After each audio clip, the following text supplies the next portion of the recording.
Welcome to craft anime hub, जहां आपको मिलती है सबसे अलग और दिलचस्प एनिमे कहानियां।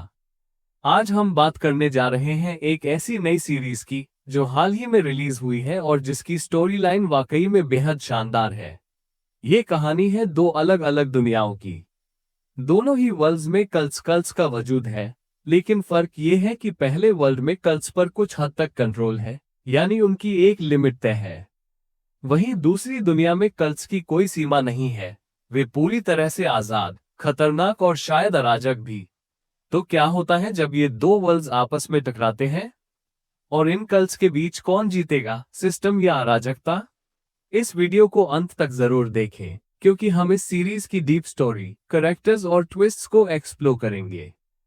लिमिट नहीं है वहां पर कल्टर खुद को स्ट्रांग बनाते हुए इमोर्टल स्टेज तक भी पहुंच सकता है। वैसे तो ये दोनों वर्ल्ड्स आपस में कनेक्ट हो सकती हैं, लेकिन जो इमोर्टल वर्ल्ड है उससे मोर्टल वर्ल्ड में जाने का रास्ता नहीं है। सिर्फ मोर्टल वर्ल्ड से इमोर्टल वर्ल्ड में जाया जा सकता है, और जो भी कल्टर उस इमोर्टल वर्ल्ड में जाना चाहता है उसे वहां जाने के लिए पहले कल्टिवेशन के एक सर्टेन लेवल तक पहुंचना होगा और फिर एक टेस्ट को पास करना होगा। वैसे इस कहानी के मेन कैरेक्टर, जिसका नाम जाव शन है, उसका ऐसा कोई भी इंटेंशन नहीं था कि वो उस इमोर्टल वर्ल्ड में जाए और खुद को स्ट्रांग बनाए, और ना ही वो अभी सटन लेवल तक पहुंचा था जिसके बाद वो उस टेस्ट को दे सके। लेकिन गलती से वो उस इमोर्टल वर्ल्ड में पहुंच जाता है, जिसके बाद वह वापस नहीं लौट सकता था। इस वजह से वह फैसला करता है कि वह यहाँ खुद को स्ट्रांग बनाएगा और आज तक जो चीज नहीं हुई वह कर कर दिखाएगा। लेकिन ये सफर इतना आसान नहीं होने वाला, और यही चीज हम इस कहानी में देखेंगे। वैसे यह वीडियो थोड़ा सा लंबा हो सकता है, इसलिए इस वीडियो को बिल्कुल एंड तक देखना, क्योंकि आपको इस कहानी में जरूर मजा आएगा। तो कहानी की शुरुआत एक ओल्ड मैन और एक छोटे बच्चे से होती है। ओल्ड मैन अभी इस छोटी बच्ची को एक एशियन टेम्पल में लाए हुए थे। यहाँ वो उसे इमोर्टल वर्ल्ड की स्टोरी सुना रहे थे।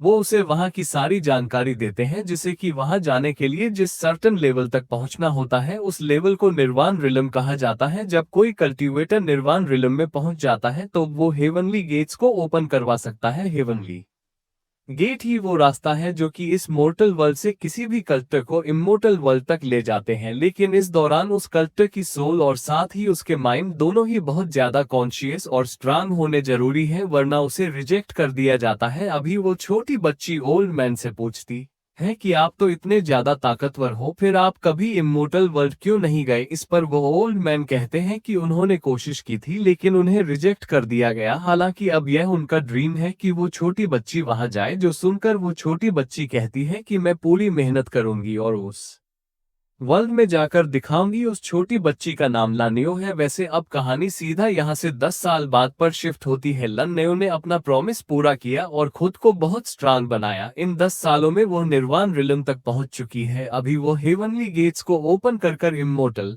वर्ल्ड में एंटर करेगी। इस चीज से उसका जो गांव है जिसका नाम हंगशा पीक है, वहां के लोग बहुत ज्यादा खुश हैं। वो इस चीज को सेलिब्रेट करने के लिए वहां एक फंक्शन रखते हैं। आज का दिन बिल्कुल त्योहार की तरह लग रहा था। वैसे होम चन पीक के लोगों को लैंड ऑफ डिवाइन मेडन कहते हैं और उसकी बहुत ज्यादा रिस्पेक्ट करते हैं। वैसे अभी कोई प्रॉब्लम ना हो इसलिए वहां पर कुछ सीक्रेट गार्ड्स भी तैयार थे जो कि बाकियों पर नजर रख रहे थे। हालांकि इस दौरान उनकी नजर जाओ शन पर पड़ती है। वो जाओ शन को देखकर हैरान थे, क्योंकि जाओ शन हंग शन पीक से बिलोंग नहीं करता है। जाओ शन नस्ल में जूलोग विलेज नाम की एक जगह से आया है। देखा जाए तो जाओ शन वैसे तो निर्वाण रिलम से बहुत नीचे है, लेकिन उसकी बॉडी में किसी तरह की मिस्टीरियस बात है जिसे अभी तक वह मास्टर नहीं कर पाया। लेकिन उस बार का जो ऑरा है वो यहाँ के अर्ज ने महसूस कर लिया था, इसलिए वो जाओ शन पर नजर रखना शुरू कर देते हैं। जाओ शन अभी आगे बढ़ रहा था, जिस दौरान उसे ऐसा लगता है कि कोई उसका पीछा कर रहा है। इस वजह से वो एक सुनसान टाइप के रास्ते पर आ जाता है। यहाँ वो लोग अभी भी उसका पीछा कर रहे थे। जाओ शन आगे बढ़ते वक्त इस चीज का पता लगा लेता है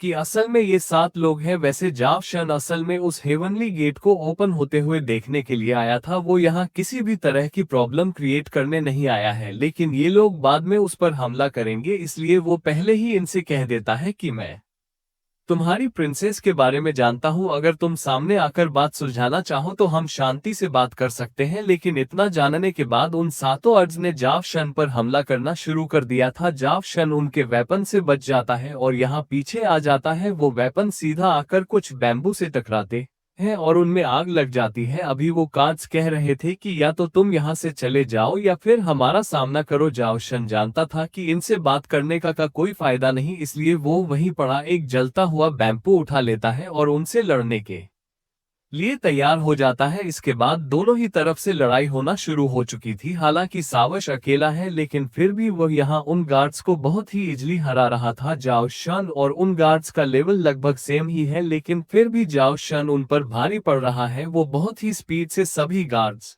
को हरा देता है। अभी उन गार्ड्स का लीडर ये देखकर हैरान था, लेकिन वो भी अब साफ शन से लड़ने के लिए आगे आ चुका था। जाओ शन उससे कहता है कि तुम जिस वजह से मेरा टाइम वेस्ट कर रहे हो उसमें मेरा कोई हाथ नहीं है। मतलब वह बता रहा था कि वो यहाँ पर डिवाइन मेडन के काम में दखल देने के लिए बिल्कुल भी नहीं आया है, लेकिन उस लीडर को भरोसा नहीं था। साथ ही अब बात उसके ईगो पर आ चुकी थी, क्योंकि उसके सारे साथी हार चुके थे। इस वजह से वो अब जाओ शन को किसी भी कीमत पर खत्म करना चाहता है। लेकिन यहाँ जाओ शन उसके हमले को रोकते हुए उसकी गर्दन पर अपनी तलवार रख देता है। असल में जाव शन ने फाइट के दौरान उस बैम्बू को उन्हीं में से एक गार्ड की तलवार के साथ स्विच कर लिया था। वैसे अभी वो लीडर कह रहा था कि अगर तुमने मुझे कुछ भी किया तो प्रिंसेस तुम्हें छोड़ेगी नहीं। हालांकि जाओ शन जानता है कि उसके ऊपर जिस तरह का इल्जाम लगा है उसके बाद प्रिंसेस वैसे भी उसका पीछा नहीं छोड़ने वाले। वैसे अभी उस असली इल्जाम के बारे में अभी हमें आगे पता चलेगा। अभी यहाँ जाओ शन उस तलवार को खींचते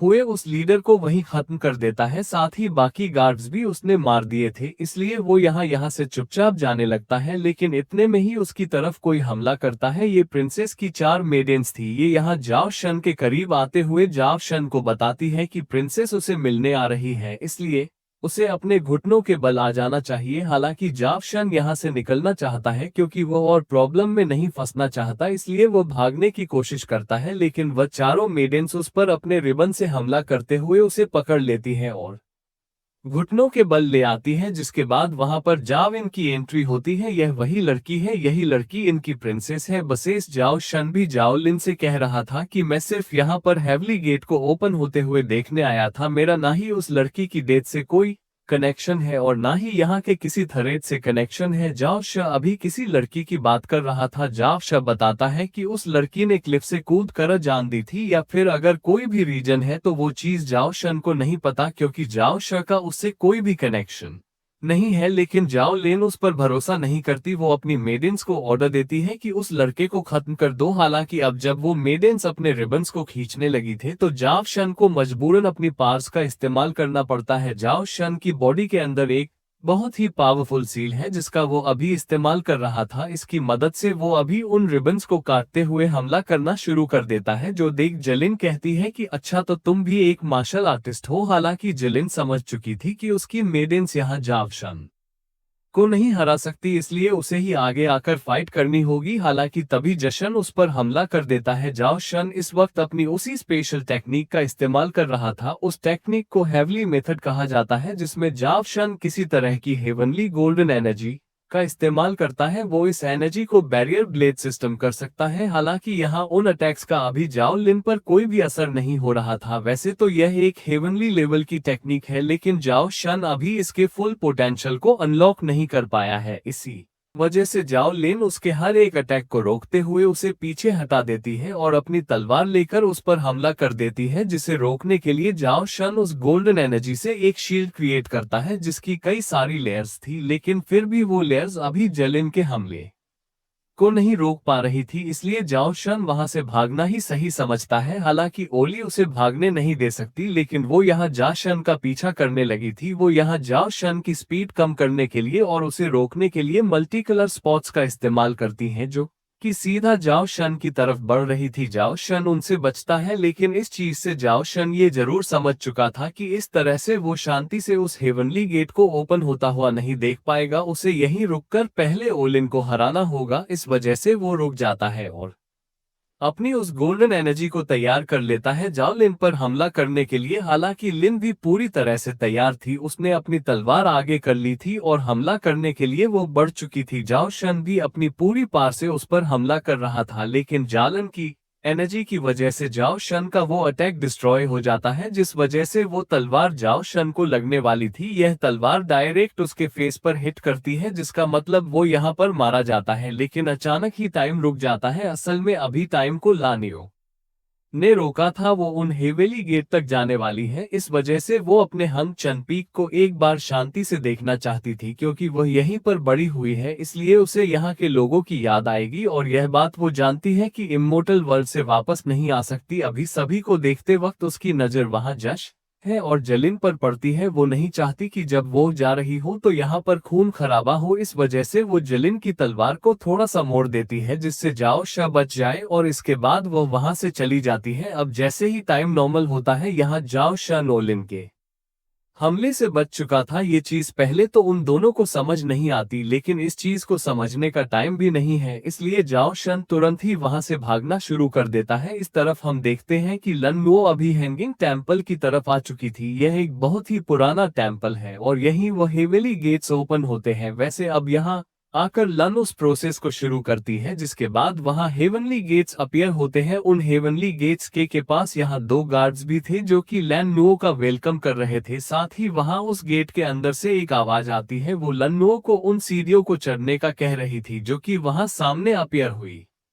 कहकर वो उन हेवनली गार्ड्स को ऑर्डर देता है कि हेवनली गेट को बंद कर दिया जाए, जिसके बाद वो गार्ड्स सीढ़ियों को तोड़ देते हैं, जिसकी वजह से लन वहां से नीचे खाई में गिरने लगी थी। इस तरफ जाओ शन भी वहां पहुंच चुका था और वो ये सब होते हुए देख रहा था। वो बहुत हैरान था, तभी न उस पर हमला करना शुरू कर देती है। वो यहाँ जाओ शन को किसी भी कीमत पर खत्म करना चाहती है। वैसे उस तरफ लन नूर, जो कि अभी खाई में गिर रही है, वो इस चीज से बहुत ज्यादा हैरान थी, क्योंकि उसने यहाँ तक आने के लिए बहुत मेहनत की है। वो सोचती है कि क्या सच में मैं इतनी ज्यादा कमजोर हूं कि इम्मोर्टल वर्ल्ड में नहीं जा सकती। हालांकि अगले ही पल वो खुद से कहती है कि नहीं, मैं इतनी कमजोर नहीं हूं, मैं हार नहीं मान सकती। तभी वहां हम जशन और जलिन की फाइट पर आते हैं।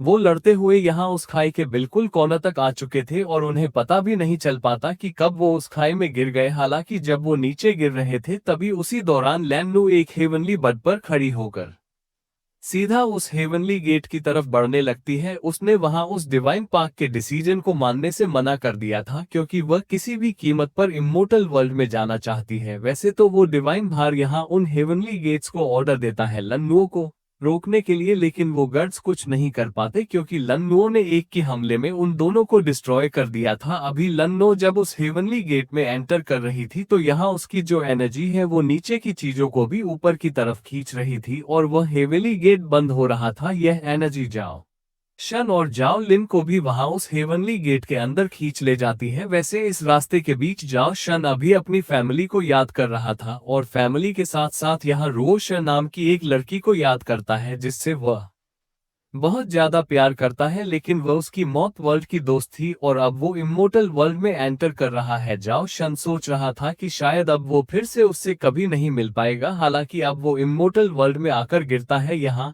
जाओ लिन उसके साथ नहीं थी, शायद वो किसी और जगह पर पहुंची होगी। वैसे अभी जाओ शन नीचे गिरकर बेहोश हो चुका था। उसी दौरान हम वहां पास ही एक व्हाइट हॉर्स को देखते हैं, जो कि हेवनली हॉर्स है। वो यहाँ जाओ शन के पास आता है और जाओ शन को होश में लाता है। जाओ शन उसे देखकर एक बार के लिए घबरा गया था, जो देखकर वो हॉर्स भी डर जाता है और वहां से चला जाता है। उसी दौरान वहां सामने पानी के अंदर से एक ड्रैगन बाहर निकल कर आता है। असल में जशन जिस जगह पर आकर गिरा है, इस जगह को ड्रैगन आइलैंड कहा जाता है, जहां ये आम मेविल ड्रैगन रहता है। इस ड्रैगन के रोर की वजह से अभी जाव शन के सर में बहुत ही ज्यादा तेज दर्द होने लगा था। साथ ही उसके प्रेशर की वजह से आसपास की पहाड़ियां बिखरने लगी थी और साथ ही इससे जाव शन भी वहां से दूर दूसरी तरफ गिर चुका था। वैसे उसे ज्यादा चोट नहीं लगी थी। वो यहाँ उठकर खड़ा होता है, लेकिन अभी वो बहुत ही ज्यादा हैरान था, क्योंकि उसने पहली बार एक जिंदा ड्रैगन देखा है। अभी तक ड्रैगन सिर्फ उसने स्क्रोल्स में देखे थे। वैसे यहाँ जब वो आगे बढ़ रहा था, तभी उसकी नजर वहीं पास ही रखे ड्रैगन एग्स पर पड़ती है, जिन्हें इस दौरान वो आवाज लन्नुओं को बताती है कि अब वो इम्मोर्टल वर्ल्ड में कदम रखेगी तो वो अपने मॉडल वर्ल्ड की सारी यादें भुला देगी। क्या वो इस चीज के लिए तैयार है? जिस पर लन्नुओ हाँ करती है, लेकिन सीढ़ियां चढ़ते वक्त वो अभी बाकियों के बारे में ही सोच रही थी, क्योंकि वो कुछ भी बोलना नहीं चाहती, क्योंकि उन्हीं लोगों की जैसे वो इतनी ताकतवर बन पाई है। लेकिन ये चीज वहां उस डिवाइन पार को पता लग जाती है, जो कि अभी लानन से बात कर रहा था। इसलिए वो लन से कहता है कि तुम अभी तैयार नहीं हो, और इतना देखकर वो हैरान था। वैसे तो जशन को नहीं पता कि वो इनका क्या करेगा, लेकिन फिर भी ड्रैगन एग्स शायद बहुत ही रेयर चीज होती होगी, यही सोचकर वो उनमें से एक एग को उठा लेता है और उसे लेकर आगे बढ़ जाता है। अभी वो जिस जंगल से होते हुए गुजर रहा था, वहीं उसे एक मांस पड़ा हुआ दिखता है, जो कि जालन का था। जशन समझ जाता है कि जलिन अभी यहीं आसपास कहीं होगी, इसलिए उसे थोड़ा छुपकर रहना होगा, क्योंकि वो ओलिन से फिर से नहीं मिलना चाहता, क्योंकि अभी वो इस कंडीशन में नहीं है कि फिर से फाइट कर पाए। हालांकि जब वह आगे बढ़ रहा था, तभी वहां हम दो लोगों को देखते हैं जिन्होंने जाओ शन को देख लिया था। वो देखते हैं कि जाओ शन के हाथ में ड्रैगन एग है। उन्हें उन्हें वो ड्रैगन एग चाहिए था, क्योंकि सच में ड्रैगन एग एक कीमती चीज है। यहाँ उनमें से एक, मतलब वो लड़की जिसका नाम लूयू है, वो कहने लगती है कि हमें इस लड़के को खत्म कर देना चाहिए। पर इस पर उसका वो साथी वैंग जीफिंग कहता है कि नहीं, हमें नहीं पता कि ये कितने लेवल पर है, ऐसा भी हो सकता है कि यह हमसे ज्यादा ताकतवर हो, इसलिए हम गलती नहीं कर। अगर आपको ये एपिसोड पसंद आया हो तो चैनल को सब्सक्राइब करो, लाइक और शेयर करना मत भूलना, और बने रहो, क्योंकि अगला एपिसोड बहुत